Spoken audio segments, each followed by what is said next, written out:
ሰላም የመጽሐፍን በዜማ ቤተሰቦች እንዴት ናችሁ? ዛሬ በአፍ በቀጣይ ክፍል ተመልሰን ተገናኘን። አብራችሁ ቆዩ። አፍ ደራሲ አዳም ረታ፣ ተራኪ መክሊት። ክፍል 3። እድሜዬ ወደ 15ኛው ዓመት ሊገባ ደፍ ሲል እድሜ ደፍ ይላል። ምንድነው ደፍ ወይስ ተፍ የሆነ ነው? የግል ልምድ ጠብሶት የሚሄድ ራስን ብቻ ነው ይኸው እምላለሁ። ምን አስማለኝ ግን የዘመኑ ወጣት በሆንም መቼም ከእናቴ ከመግደላዊት የዛገ ወግ ሳይገባብኝ ይቀራል እና የግል ልምድን ከፋም ለማም ወደ ሌላው ላጋባው ቢሉ የሚከብድ ቫይረስ ነው። እንደ ወሬ በኢንተርቪው እንዲህ በጡፍ ማስተላለፍ አይቻልም። እንደዛ የሚሞክር ፈላስፋ ሁሉ ሲቀብጥ ወይም የሚሰራው ሲያጣ ነው። አላበዛሹም አትበሉ፣ ባበዛውስ በራሴ ጉዳይ አይደል? እቺ ጌርሳሙት ግለሰብ እንድትሆን ምልክት የተሰጣት በዛ የፍልሰታ ጾም መፍቻን ቀን ነው። ላፍቶ የሚኖረው ትልቁ ወንድሜ ለበዓሉ መጥቶ እማማ ባዶ ሆድህን ከምትሄድ በግ ስለታረደ እንደ ልጅነት በልተህ ትሄዳለህ አለችውና የተንገለጠጠ ከሰል ያውልሽ ብላ እንድጠብስለት አዘዘችኝ። ያስጠላኛል ብዬ ተከራከርኩ፣ ስድ ስለመሰለኝ።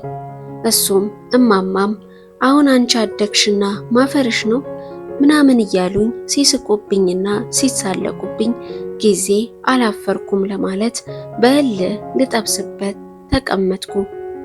የከሰሉ ፍም በተጫኑት 2 እርጥብ ስጋዎች የልፋሽ ክህደት እንዳይጠፋ ሳራግብ ቆየው። በእሳት እየጠየሙ ስጋዎቹ ማበጥና ክርታሶቻቸው መሰንጠቅ ሲጀምሩ የሚሆነውን የበለጠ ቀርቤ ለማየት ፊቴን በጉጉት ወደ ምድጃው ሳስጠጋ አንዱ ወደ እኔ በኩል ያለው ስጋ ድንገት ፈነዳና የሚያቃጥል ሞራ ተፈናጥሮ አፌ ላይ መታኝ፣ ወይም ከንፈሬ ላይ። በጣም ስላመመኝ ጮኩ።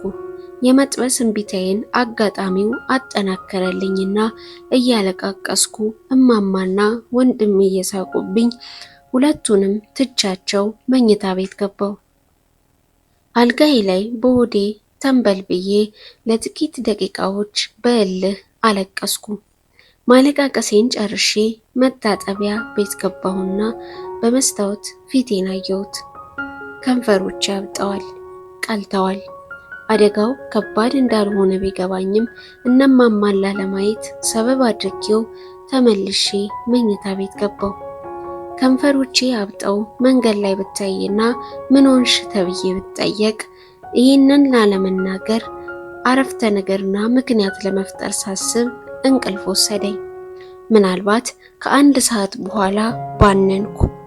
ከተጋደምኩበት በፍጥነት ተነስቼ መታጠቢያ ቤት ገባው። መስኮት ከፍቼ የተመታውበትን ቦታ በድጋሚ በብርሃን አየሁት። ደነገጥኩ። ከንፈሮቼ እንዳበጡ ነው።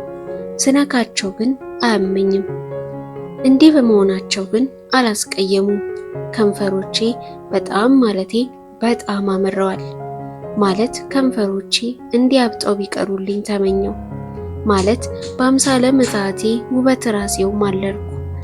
ትንሽ ማለት አላበዛውም።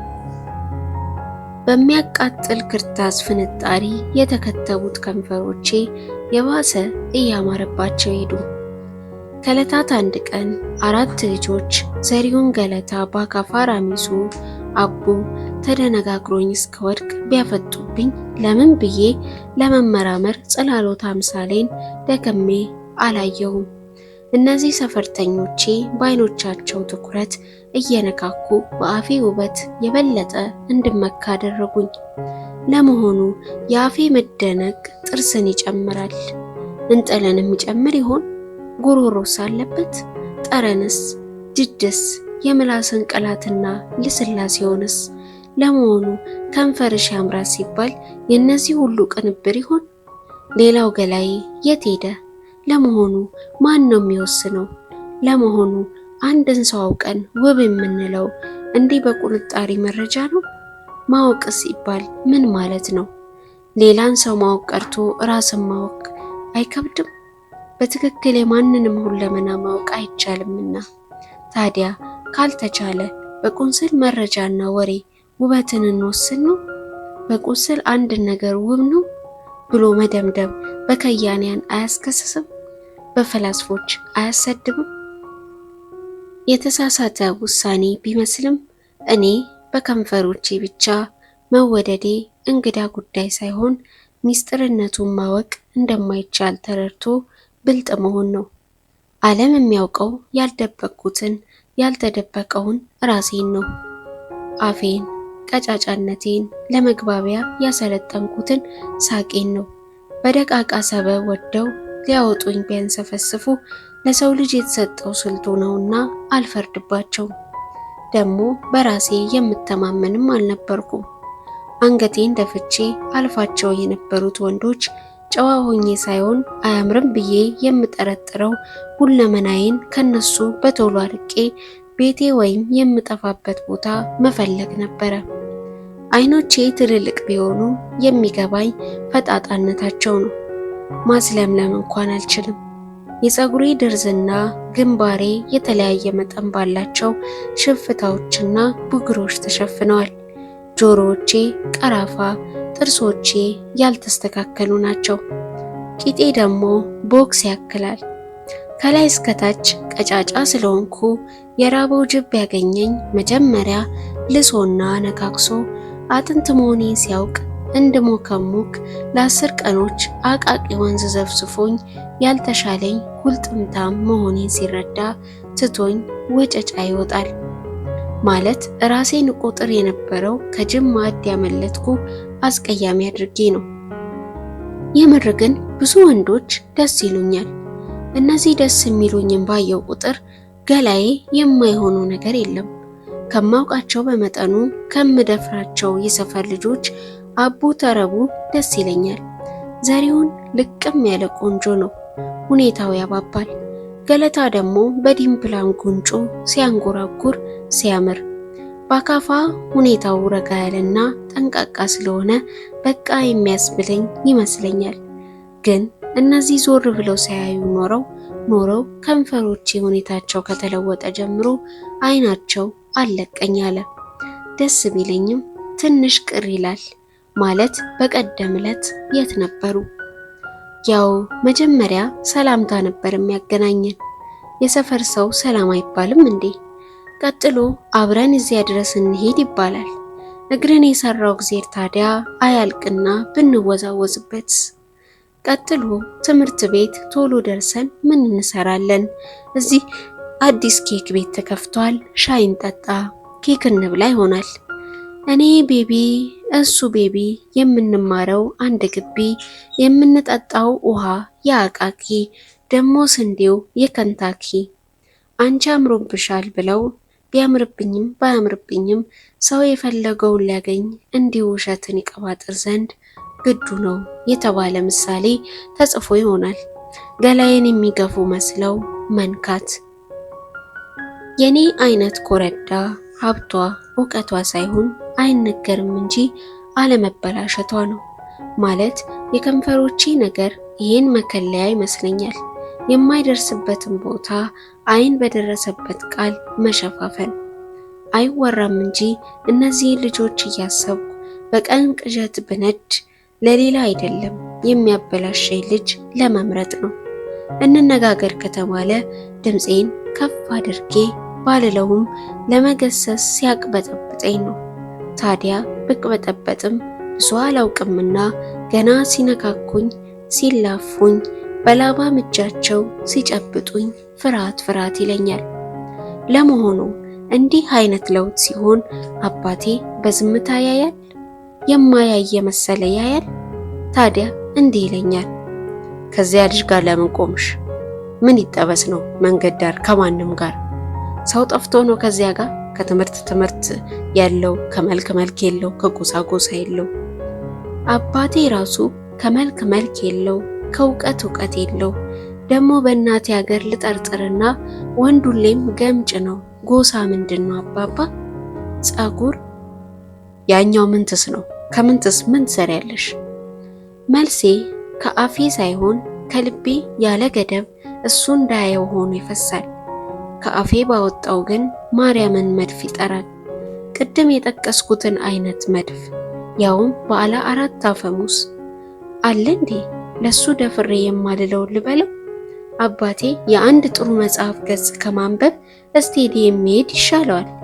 በንግግሩ ትኩሳት እንደ ላስቲክ እየተለጠጠ ሳያቋርጥ በሚሰፋው አፉ ስለሚያወራላቸው የባርሳና ማንቼ ጥበበኞች ሳንዘነጋ በሰማያዊ ቀለም የደመቀ የስፖርት ጋዜጣና መኪና ውስጥ የሚያስቀምጠውን ብቸኛና ዘላለማዊውን ስለ ዳያን ፎሲ የሚቀባጥረውን ናሽናል ጂኦግራፊክ ሳንረሳ ጋዜጣውን የሚጠቀምበት ተሰሚነት ለማግኘት ነው።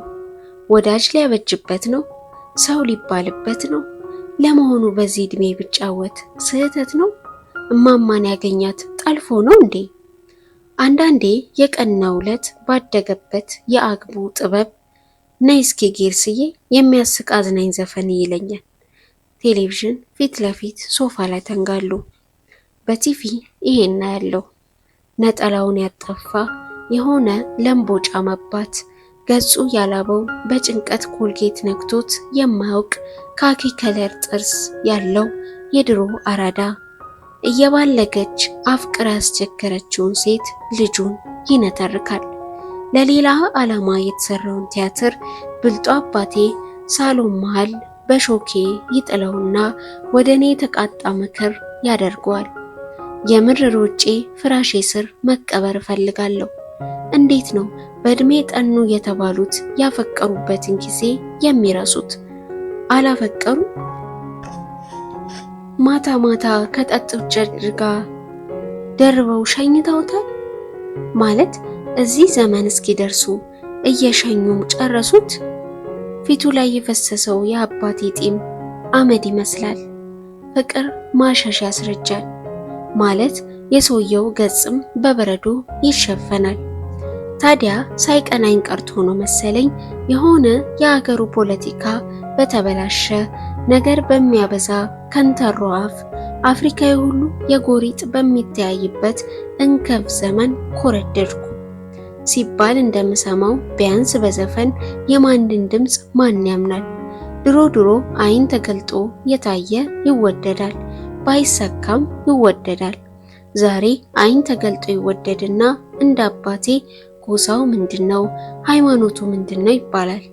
ሲያልፍ ባይነካኝም ወለተ አዲስ አበባ ያው መቼም ሲወርድ ሲዋረድ የመጣው እግዚአብሔር ያበጀው ስርዓት ይመስገንና ከአራዊትና ከአዋፍ በሚያዛምደን የድሮ ባዮሎጂካዊ ስርዓት ጎረምሳ መቀላወጥ እንጀምራለን። ልጃገረዶቹ ማለቴ ነው።